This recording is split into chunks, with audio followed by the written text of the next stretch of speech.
They work all week for Friday night. Cheerleaders! Give her the ball, give her the ball! And when you call, click, or visit Dublin Chevy Nissan, you'll see our teamwork in action. Let me put your dream in your driveway. Let's take a test drive. The right vehicle, the right experience, the right dealer. And remember, Don sells cars well only at Dublin Chevy Nissan. You'll score a winning deal every time at Dublin Chevy Nissan.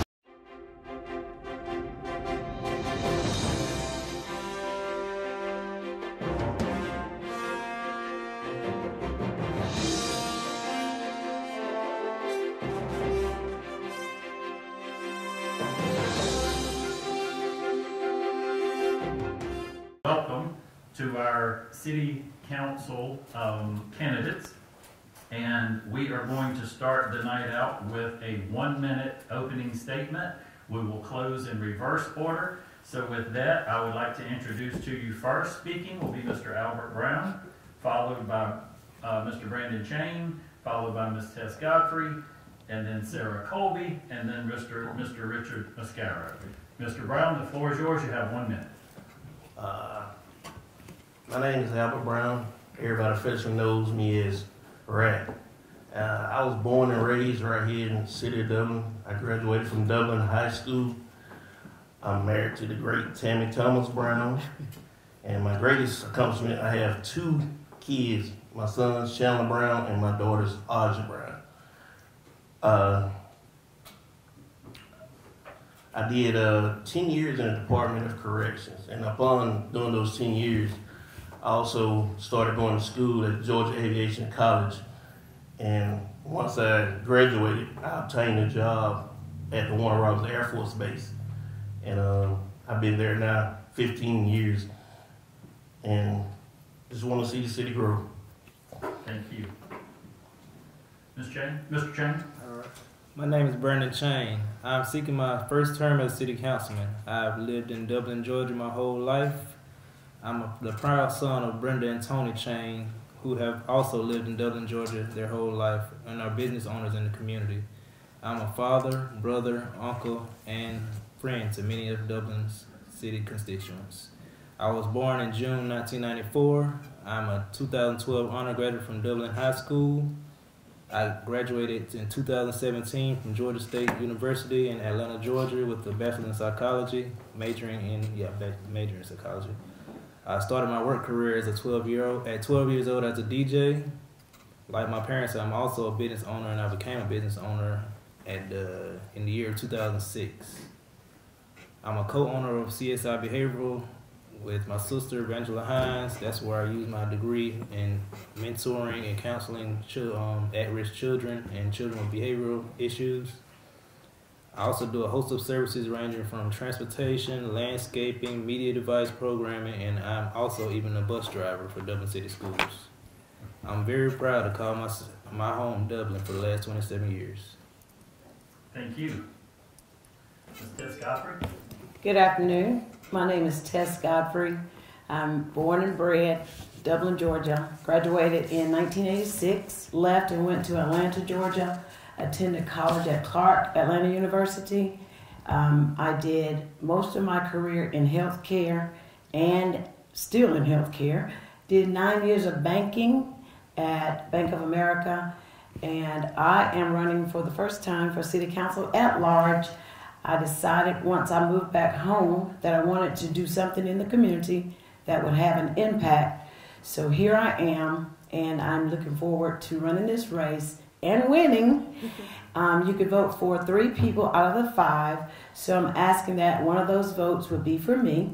I plan to work really hard and work with the current leaders of the community and just do what I do, which is work hard for the community. That's it. Thank you. Thank you. Ms. Sarah Colby.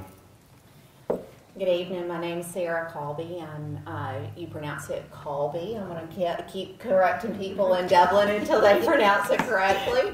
But I'm the proud wife of Kurt Colby, and we've been here in Dublin for the last 12 years.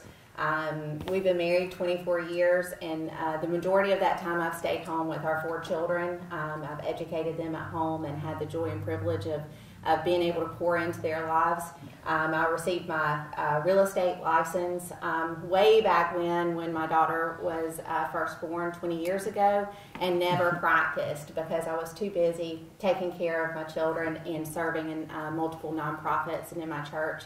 My passion is discipleship and mentorship, and I have a group of young ladies that I work with, as well as my local women's group at my church. I am now a real estate agent, and I'm serving as a mortgage officer at Capital City Home Loans, and I'm happy to serve our community. I'm happy to be here in Dublin, and my motto is greener together. I just want to talk about growing relationships in Dublin through our businesses, through education, and through neighborhoods. But we've got to do that with ethics and with responsibility, and we need people who can look down and look at the budget and make the numbers work and prioritize things to keep Dublin growing in a positive way. Thank you. Thank you. And Mr. Richard Mascaro. Good evening. I'm Richard Joseph Mascaro. I am from New Orleans, Louisiana. I'm a Dublin transplant. I ended up here. I married a 6-foot-tall blonde named Colby Crabb. We have 4 kids. I attended high school at Brother Martin in New Orleans, and then I went to Chamberlain Hunt Military Academy in Port Gibson, Mississippi. After that, I attended Louisiana Tech and Grambling State on a ROTC scholarship on a cooperative that they had. Shortly after that, joined the Marine Corps and did 2 deployments, came back to the United States, and finished up at Parris Island and started taking classes at the University of South Carolina, where I met my wife. Graduated from there with a degree in hospitality management. I moved back home to apprentice, and I ultimately realized I needed to make a living, and I took a job, and that job carried Colby and I after marriage in North Carolina. And after our second child, I moved us back to Dublin. Colby had told me for years how awesome it was, and I'd been coming here for a long time, and I fell in love with it. So in 2011, we moved here. I'm the owner of Company Supply. I'm active in the community developing projects downtown. I do a lot with the high schools, all the schools, and like Sarah said, we have to have people on the council that understand business and economics and how to make things work. And I'm looking forward to serving y'all.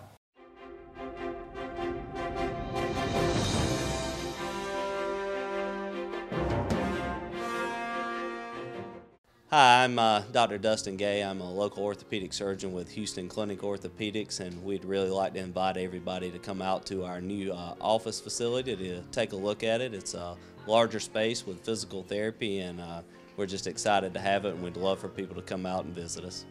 Come by and see us today at our brand new location, the Houston Clinic, Medical Drive in Dublin. Thank you. I'm going to start on this end with the question this time, and we'll just work back and forth each time. So the first question would be starting with you, Mr. Mascaro. What needs to be done to improve race relations in the city of Dublin? Well, I think that race relations begin in the home, and the way we treat people, on the way we treat our kids and teach our kids to treat people that are not like them, that don't look like them, and come from different places. I have often told Colby that this was one of the weirdest things that I have seen, and I don't know if I'm getting older and I notice it more, but if we go back to realizing that we are smaller than, and that there's something bigger than all of us, and our first job in life is to treat people with love and respect, that'll trickle down to your children, and your children will treat people like that. I made a decision 3 years ago to move my kids into the city school system for several reasons. but primarily I want my children to understand that the world is diverse, and they've got to be equipped with the education and knowledge. And that social education and interaction is the only way that we're going to get these kids to help things die or any hard feelings to mend. And we have to be open and understanding and understand that people that have felt racism or segregation, that you have to understand where they're coming from. And the only way you can do that is opening your heart. And I think it's important that wherever we have an opportunity, we need to build a bridge instead of digging a ditch. And so if someone that I'm close to is offended by someone that I'm close to on the other side, it's on me to bring them together and help them work through and understand how to move forward in this world and its diversity. It's going to keep changing. So I'm from New Orleans, so a lot of this stuff is I'm not used to it, so I'm walking through it. Okay, thank you. Yep. Ms. Colby. Yes. Can you repeat the question? Yes. What needs to be done to improve race relations in the city of Dublin? We've got to change our heart. It all comes down to how we love and treat people. I tell the story a lot of times. I believe that marriage is the rock tumbler of life. And being married 24 years, you learn that you have a lot of differences, and yet you iron out those differences, and you learn that the little things are the little things, and the important things are that we stick together, and that we're in this boat together, and we're here together because we want our community to grow and we want it to be better. And so bottom line is we've got to change our hearts. I can be offended at something my husband said, and he can be offended at me, and we can carry that into tomorrow, and we can carry that into next year, and we can choose to live with those offenses every day, and yet we will not experience any joy of what our marriage relationship would be like without forgiving one another and looking forward to tomorrow morning. It's a new day, it's a new start, and I can look at you with love and respect. And so that's the same way we need to treat one another in our community, is with kindness and love and respect. And I look forward to working with all of our community. It's going to take each one of us and heart change. Thank you. Ms. Godfrey. Well, as you know, unity in the community is my platform. I just really, really believe in everyone working together, and you have to love. And love conquers all. I really believe that. I'm not used to the segregation and the separation, even though I'm African American. I didn't grow up like that, so I don't really understand all of it. But what I do know and what I do understand is my family, all the way back as far as I can remember, my great-grandmother and my grandfather. They dealt with that, but they never taught me to not love someone that's not the same color as me.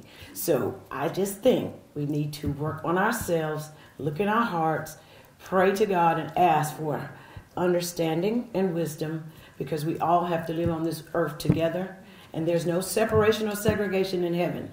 So we got to learn to love. Thank you. Thank you. Mr. Jane.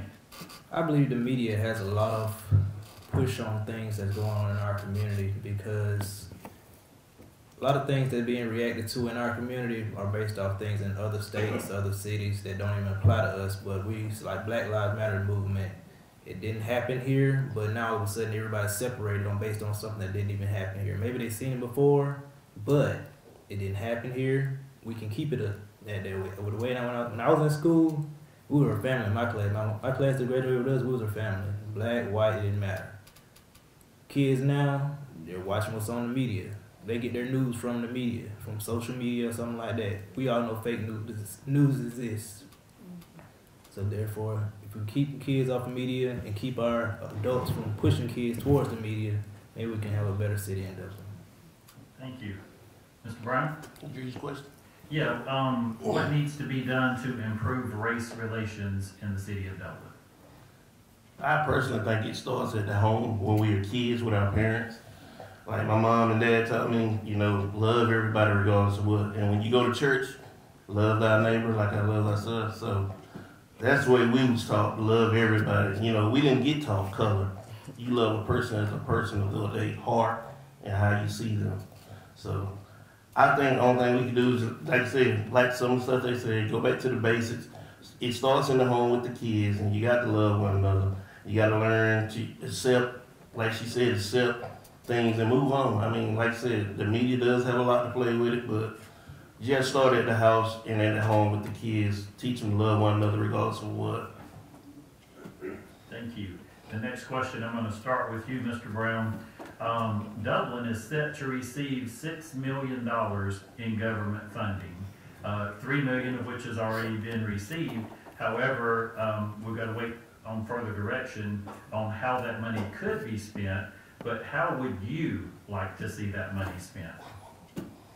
I mean, really spend, I can't just spend $3 million without, the help of council if I get on council, but I mean, there's a couple of areas that I would like for money to go to. Some to housing, some to economic development, because to me, having a home is the cornerstone, should be of everybody, because, the more homes and people have ownership, it'll lead to a lot of other things, less crime, and, people enjoying more of their life. So, I mean, that's two of the things that I think, housing and economic development into the city. Like I said, we have a nice thing downtown right now. Our downtown area is really nice, but I like to see some of that fun extend a little bit left East Jackson, a little bit right East Jackson as well, so to be kind of proportionate equal. Thank you. Mr. Chain, how would you like to see this money spent? I would like for it to go, some of it to go towards the youth, because right now our youth are just out here with nothing really to do that's not a private event. So basically get a something for the youth, YMCA or something recreational that all the youth can actually use, and it benefits us in giving people jobs, giving youth jobs and keeping them out of the way and out of crime's way. Okay. Ms. Godfrey, how would you like to see any or all of this money spent? First, I would ask what is the first $3 million being spent on, and then I could go from there. But if it was just you asking me personally, I would definitely say housing, affordable housing, the youth, because they don't have a lot of recreation here. So idle mind is the devil's workshop, and I think if they had something more to do, it would cut down on some of the crime and violence here. And probably the seniors, give seniors something to do as well. Okay. Thank you. Thank you. Ms. Colby, how would you like to spend this money? Well, number one, I think that we need to understand anytime we have funds come into our community, it's not our money, it's our community's money. It's money that shouldn't be out there for private use or padding people's private pocketbooks, but it's for, and it shouldn't also be for funds that don't have any growth potential. So a lot of projects that we think about are a short-term plan. We dump some money into a project, and the project's finished and done, and it doesn't give back anything to our community.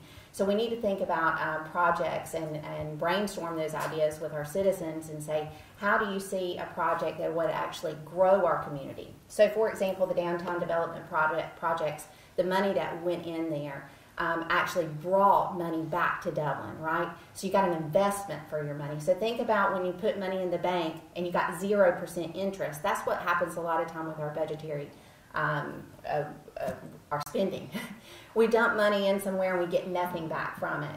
So I would say citizens would probably have great ideas about projects and ideas that would actually bring funding back into the city and actually probably pay back and double and triple the original $3 million that was invested. Thank you. Mr. Muscaro, how would you like to see these funds spent? Like one of the other, I think Sarah said it, I would first ask where that first half went, and then I would look through our budget as a city now and see where we need the most help. I've heard things for children. I agree with that wholeheartedly. And I think that we have a lot of things here. I think that a big part of what we don't do, and what I would do with some of that money, is make our community aware of what is here. And figure out how we can get kids into using the things that are already available. I'd also take a good portion of that money and look at the young entrepreneurs in town, the job builders, the people that are going to be providing jobs for small families, the Rich Mascaros, the Brandon Chains, the guys that are taking a risk, and anybody else who's doing work for themselves. And I would do as much as we could to give them the tools and financial assistance to stand well on their own and be productive. Once you do that, the people that they hire will have their own money that they can use, and hopefully that entrepreneur helps them move along. And there are a lot of community investment opportunities, but $3 million is not a whole bunch of money. But if it's spent wisely, based on what our budget already looks like, I wouldn't waste it on something that we've already been throwing. I wouldn't chase bad money with good money.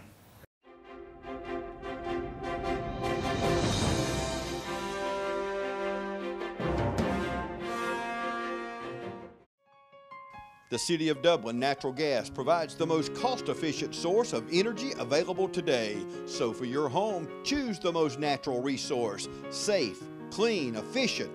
All new subdivisions around the Dublin area have natural gas available. Start reducing your energy bills today with Dublin City Natural Gas Department. Natural gas, the smart choice. Call 277-5048 today and let us help you start saving today. I'm going to start with you on the next question. Are there city services that should be consolidated with the county, specifically to combine the fire department with the county and the police department with the Lawrence County Sheriff's Department? So I think in certain aspects, life-saving issues need to be looked at collectively. If we have a centralized fire department, the response time becomes a lot longer to get to places. Combining a budget in a rural area with someone with a existing fire department in a town that has a long reach, I think you're going to create some pretty bad traffic jams for it. So no, I don't think that we should combine them. The police force, I think that they need to be autonomous of one another. I think we have a Lawrence County Police Sheriff's Office that has their own independent budget. I think that they are just like the outlying fire departments patrolling that area, and the city has a very large budget, and I think that we need to continue to train our leaders, train our cops, and do what we can to protect our community. And so, no, I don't necessarily think that it'd be a good idea to, and I think you would have too much, it would get convoluted very quickly. Ms. Colby? Well, I think that's a great question, because 51% of our city budget is actually spent on public safety. And so when you look at that as a huge chunk of where our money is going, each year, we do need to look at different ways that we can save funds and save money. But to Rich's point, proximity is a big issue in Lawrence County. If you're looking at Lawrence County on a state of Georgia map, Lawrence County is one of the largest counties in Georgia. And so it would be very difficult for us to consolidate, save money, and then actually service everyone in this county without these separate services. And the great thing is that we're almost doubling up in a way. We have both services. You're paying city tax, you're also paying county tax. You have access to both those services. So that's a wonderful benefit of living in the city, is living close to fire and police services, and it actually is a decreased cost for your homeowner's insurance as well because of that proximity. So yes, because 51% of our budget is spent on public safety, it should be considered, but I don't necessarily think that it's going to solve the real issue, which is proximity, and the services that they provide are so important. We need them when we need them, and need them quickly. Thank you. Ms. Godfrey? I'm going to keep it very simple. No, I don't think they should be combined. Most cities and counties have separate law enforcement and fire departments. So simply, no. Okay. Mr. Cheney? I don't believe it should be combined because of the proximity of how Dublin is separated between the west, the east, and the central Dublin.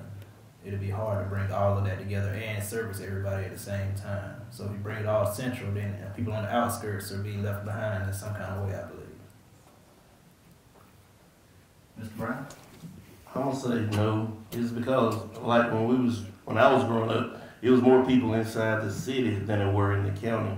And the county had the sheriff's department, let's just say for example, had less deputies than the city because the city needed more employees. But now more people moved to the county and you still got a lot of people in the city. So I'm gonna say no because of like I said, proximity, everything else. But I think we should just keep it how it is right now. Okay. Yeah. I will start with you for the next question. What's more important for our city right now? Building new homes and commercial space, or rehabbing, expanding, or better utilizing our existing space? Oh, that's a good question. That could go either way. Depending on how you look at it, half full or half empty. I think we need to move towards building new space because if the old didn't survive, that's because, like some of the housing, some of those didn't survive because older parents, some of those that done died off, like the kids done moved on and left the parents here. Either they can't afford it or they done died off and nobody's coming back to take care of their home. So it gets, dilapidated and then not taken care of. So why not move that out of the way and make that affordable home for somebody else that's a potential resident person that's growing now, an upcoming person that's going to take a job and buy that house once you build a house there. So I think, if you keep doing the same thing, you're going to get the same results. So that's why I said let's change and, knock it down and build something new. Okay. Mr. Cheney? I want a question. You want me to repeat that for you? Okay, let's see, which one was that? What's more important right now for our city? To build new homes in commercial space or to better utilize existing space or rehab that space? I would say revitalize the space. Why? Because once you knock stuff down, it's just empty space. That makes it don't look as dilapidated as it just being a house there messed up, but like they're tearing down this old middle high school over there. That's gonna be empty space for probably a long time till somebody put something there, but it's not helping us any. It could be something put there that would. It's kind of sort of both ways, I say. Put something there. If you're gonna knock it down, put something there and place it. Ms. Godfrey? I think we should do both at the same time. You should have phases, though. You should actually work on the ones that are like dilapidated and need revitalization, as well as build and just support like our local builders and developers by providing them with some type of grant or something to get them on board to actually start building on some of the land that they already own, and then at the same time fix up some of the old houses that we see already there but has a sound structure, and just start working on those. So I think we should do both. Ms. Colby? Can you repeat the question? Yes, certainly. What's more important right now? Build new homes in commercial space or rehab, expand, better utilize existing space? Well, I think the key word, Heath, is right now. So right now we have pockets and areas in neighborhoods that are decaying. And anytime you have a decaying neighborhood in the center of town, well, what happens? We have increased crime. We have the houses around it that their property values are falling, which actually decreases our property tax that we can assess. It actually creates a mood of hopelessness when you drive through some of these neighborhoods and they're uncared for. That's not going to change if we continue to develop outside of those areas. We first have to address, right now, we have to address the dying and decaying neighborhoods that are within the center and the core of our city. That can be done through grants and partnership programs, and that can also be done through streamlining the process of our code enforcement policies. We've got to move out because just like any wound, if you don't clean the dead away, it can't heal. We've got to clean up those dying and decaying areas and better utilize what we already have. If you talk to developers in the area, there's actually very little land to develop on within the city, and which is why you're seeing more developments in the county. So we really have to utilize what we already have and see those areas revitalized, and that's going to stimulate growth. Mr. Mascaro? Sure. I think that the now is going to be a mixture of both. Like Sarah said, we don't have any more property to develop in town, and you don't want to overdevelop and have no green space. And so with the move for the millennials, a lot of them want to move up and downtown, right? So that's an option, and I'm not just saying that because I'm downtown, but the surrounding areas contain a ton of blight. And so I would start with attacking the blight through the enforcement process. We have enforcement officers that are hired to do that particular job, and putting it back on the owners and getting those properties re-beautified. We have to incent people, because if you own something that you just generate revenue from, and all you have to do is pay a portion of the taxes at the end of the year, then you've got no incentive to do it. So we've got to get buy-in to create our community, and we have to figure out a way to tie it all in so it is cohesive. Savannah's done it. I know that's a far stretch, and so is Charleston, but they've maintained homes for 150 years. We are a new community. I mean, most of these homes that are in our downtown and in the surrounding areas are less than, they're homes built shortly after World War II. So, one, I would reinvest in the blight and incent the homeowner, the property owners to help fix it. I would look for a little bit more green space, and then I would see where we could utilize top-level living and really focus on going up like other places that are compacted have started to do.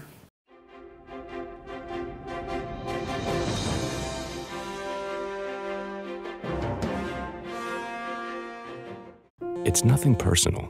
It's just business. Hello? That's how some people do things. Right away. To us, everything we do is personal. Because anyone can answer the call. It's who shows up that matters most.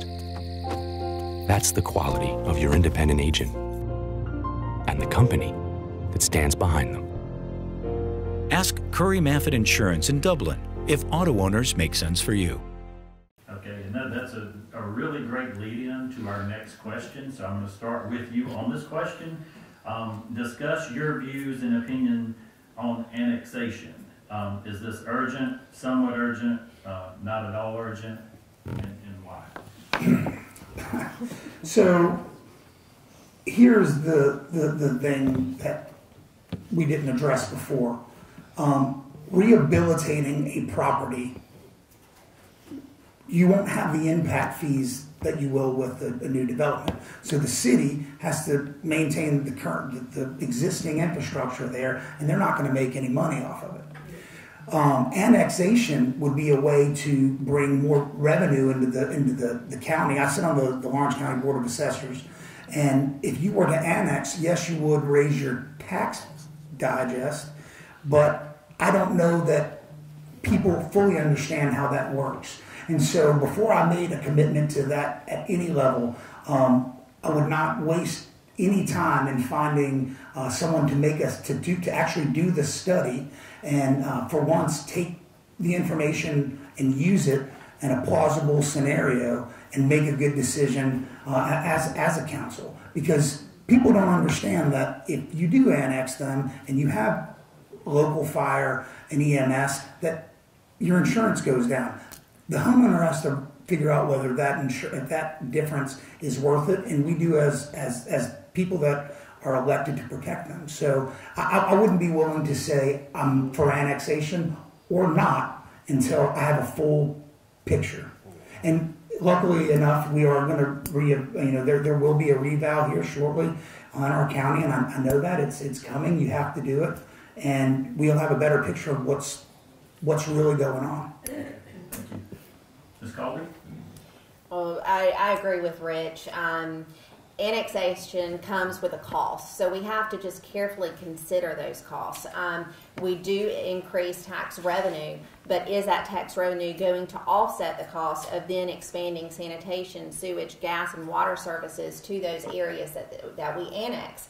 And so if we don't have our mess together here in the city of Dublin, how are we going to take care of people outside the city of Dublin? Okay, so let's talk about, for example, Walmart. Walmart is an area that was annexed in. Why was it annexed in? Because we profit from Walmart being part of the city of Dublin. So the same thing would need to be considered as we look at each portion that we consider annexing into the city is, can we expand those services? Can we afford to expand those services? And if we can, is there going to be a net profit to the city by doing so? Well, I'm not really sure of that answer, but what I would do is work with my current city councilman to find out how they feel about it, and then I will make a sound decision on that. So I'm not really sure. Thank you. Mr. Chen? I would also do my research and make an educated decision with the other councilmen. Mr. Brown? When annexing something, you got to see if it's gonna be, if that good money. You know, if you annex something in, you got to see if it's gonna make us a profit, and is it gonna be worth it. And if you annex something out, you see if you're losing in that situation.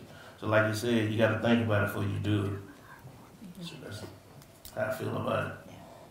Okay, let me see if I can get this next question where it will make good sense to you. I tried to combine several here on this issue. There seem to be more CBD stores in Dublin now, and we have a pharmaceutical company coming that extracts and produces CBD to Dublin. Do you see this as a step in legalizing marijuana, and what are your thoughts on that? Well, first, if it's gonna make us some money and further this, you got to think about what's the good of that and what's the bad of that. They're doing it in other cities. Like I work in one of Robbins, they just got a brand new plant over there that they're going to start growing, and it's out on 96 out there by the Peach Farm.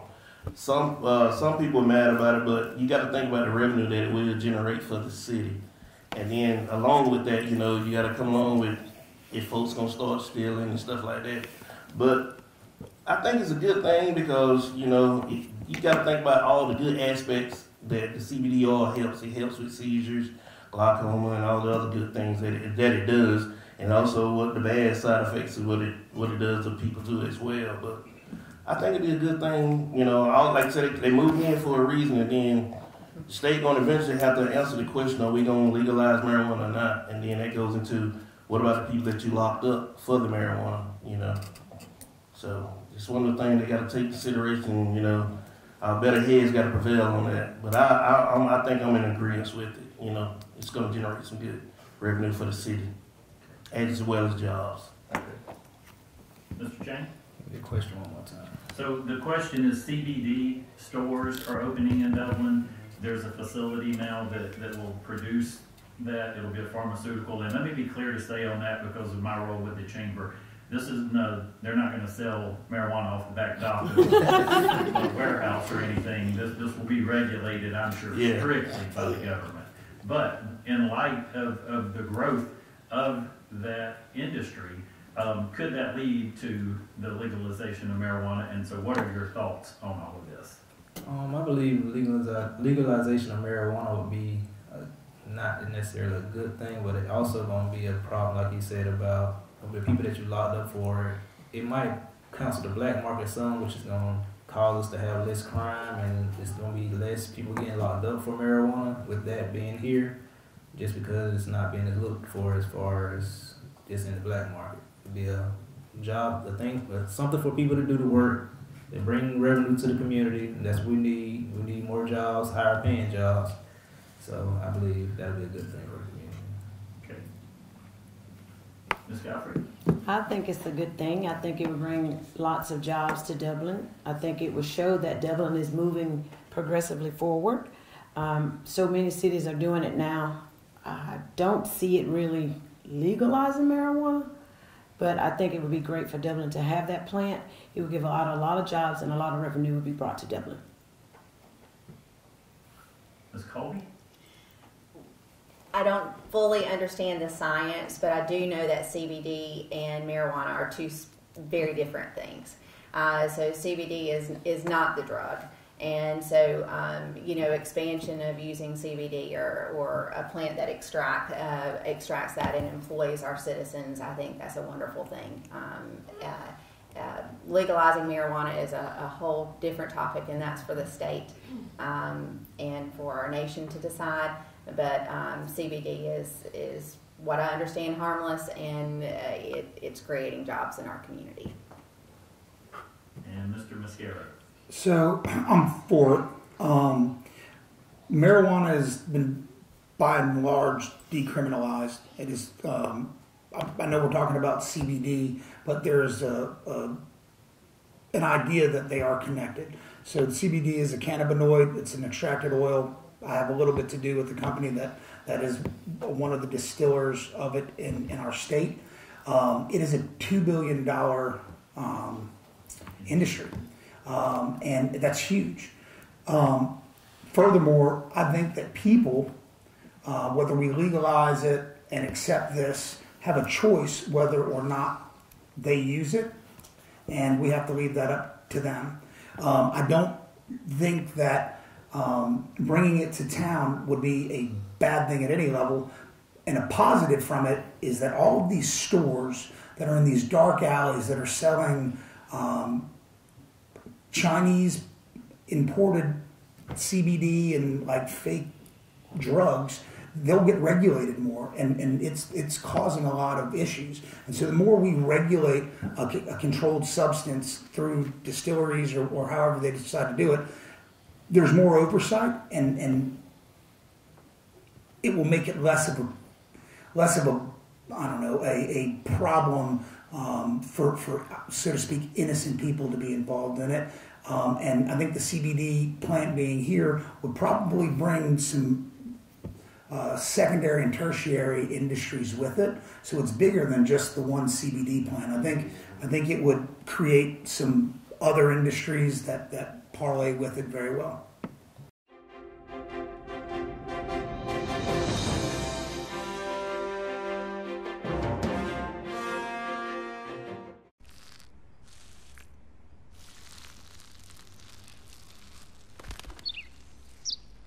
Maybe he landed here totally by coincidence. But if by chance he's admiring your fresh coat of Benjamin Moore soft sky blue, well, that's a pretty high compliment. Coming from an expert.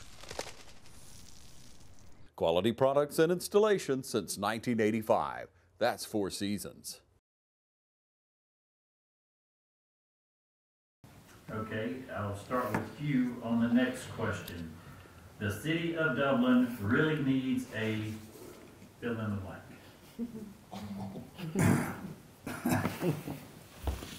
A new strategic plan. I think that our city has been captivated, like Brandon said earlier, by social media and the divisiveness that people want to portray. People that are angry and haven't adjusted their hearts. So an all-inclusive, focused strategic plan for growth and enterprise opportunities for all people would be amazing. And it's going to take a strong council and a strong mayor to walk through the fire on that, because we've been doing things well, but I think that we have to change with the times. I think we have to become more progressive in the way that we think about things. I think that we need to protect the defenseless, and we need to make good decisions for them. And by creating a strategic plan with short, mid, and long-term goals, I think that we would create some synergy, right? And so I think that is the overarching thing. We need a mayor and a council with a plan that understands the economics of running a municipality, and we have to keep all of our constituents involved and engaged. Thank you. Ms. Colton? Yes, I think that the biggest issue that we have here in Dublin and the biggest need that we have is for a long-range plan, like Rich was saying. I think that for a very long time we've been looking at what today needs, and we've been duct taping and band-aiding issues. And that's even seen in our infrastructure, things like our outdated sewage systems and water treatment plant. That's going to need in the future. We're going to need new facilities. We're going to need things that are underground and overhead, and even the broadband internet that we're bringing to town. Those things are very important to plan for the future. So we can't just think about today. We've got to look at a long-range goal for the next 10 years, for the next 20 years, and how are we going to grow our community to a place that our children want to come home to. And as just a little side note, the first thing that I noticed here in Dublin when I moved here 12 years ago that I would have said at that point we needed most was one central park that was a safe and clean environment for children to play in. When I go to a town and visit, the very first thing I look for is for where's the nearest recreation facility for my child where they can get out and run. They've been in the car for 3 hours, right? And so I think that would be a huge draw. I'm very excited about what's happening with Steps Park. So I would say secondarily to that, we can look forward to what's happening at Steps Park and expanding that to some other local parks that would be close near neighborhoods. Thank you. Ms. Godfrey, Dublin really needs a... First, they need unity. Second of all, we need some energy. We need people who care. The people need to be enlightened, educated, empowered. We just need some fresh, new faces, new energy, younger ideas. We need innovation. We need a lot of things. We need help. But mainly we need love and to come together and just grow together and grow forward. That's what I think. Mr. Chain, the city of Dublin really needs a recreation facility in general for adults, for children.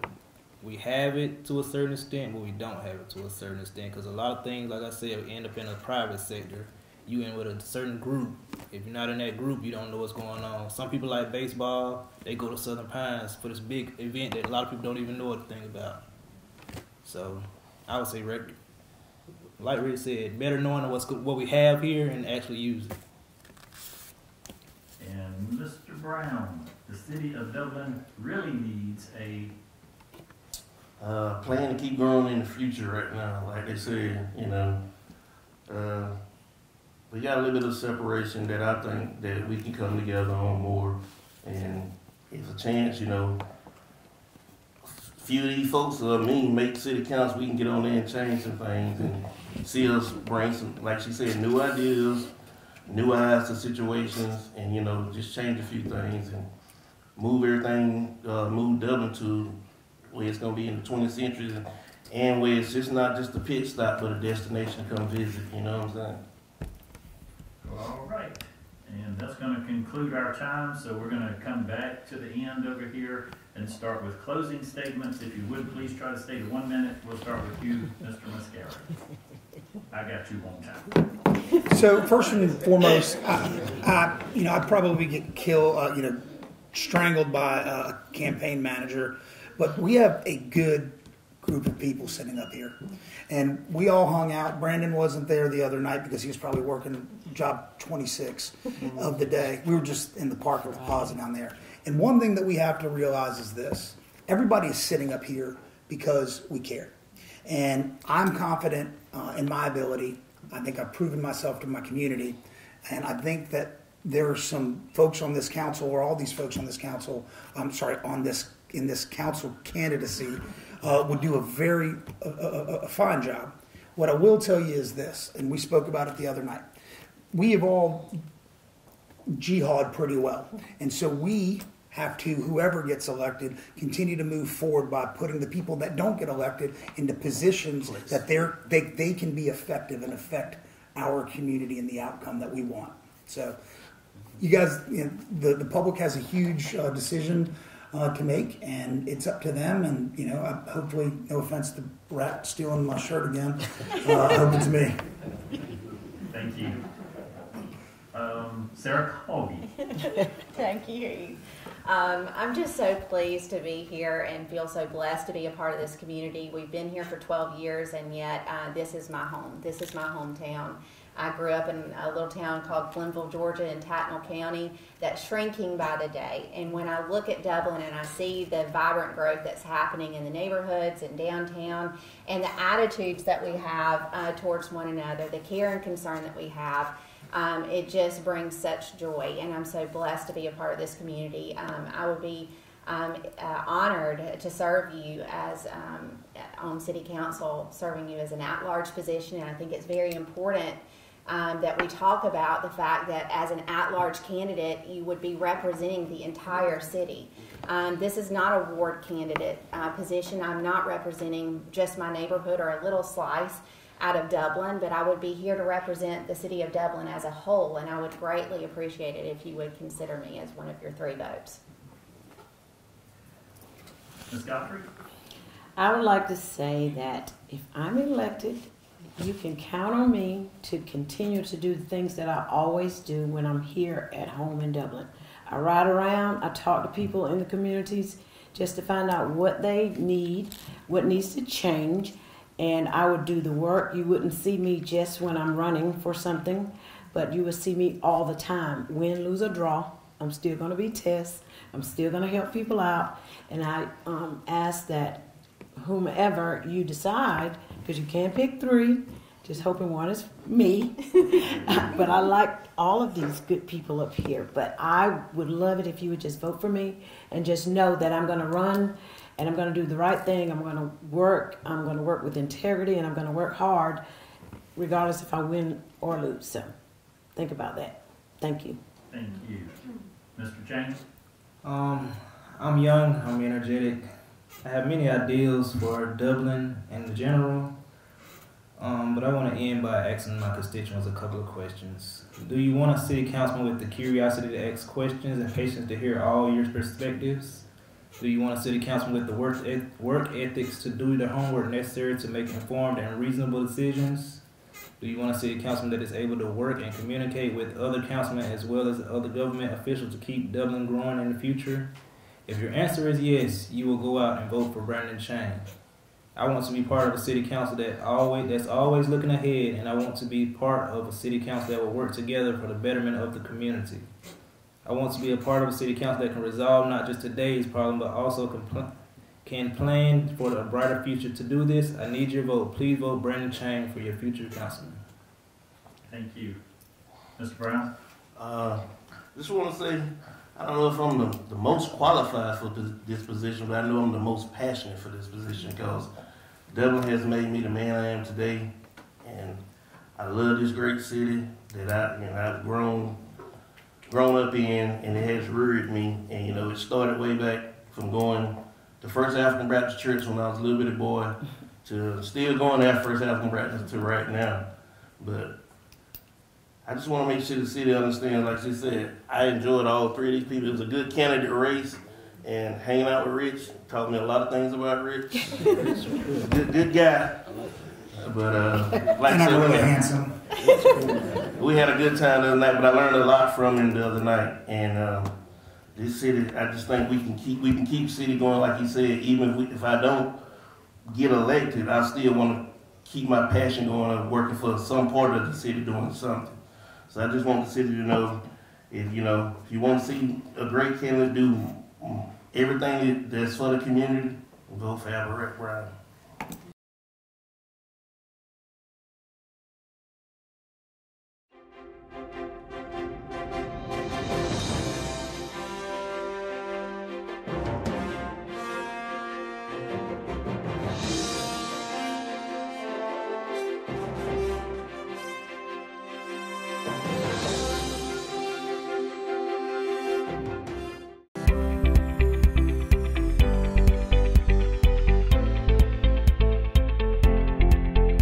Conservative treatment options are typically where we start with both knee and hip arthritis. So if you come in to see us and your hip is beginning to be arthritic or your knee's beginning to be arthritic, there's sort of a stepwise approach that we take. Anti-inflammatories, which are medicines like Motrin, Advil, Aleve, are usually sort of first line. We have prescription forms of those medications that we can use. In our elderly population, that becomes a little more difficult because they have comorbidities, things like diabetes or stomach ulcers or disease, that they can't take those medications, even hypertension. So we'll try to treat them with medications if it's appropriate. When it's not, then we go on to things like injections. So cortisone injections, or there's these things called visco injections or visco supplements, which are lubricating type injections that we can use to treat knee arthritis as well as hip arthritis to try to control people's pain. And a lot of times we do that for years for people before they get to the point where those are no longer working and we're ready to talk about knee or hip replacement.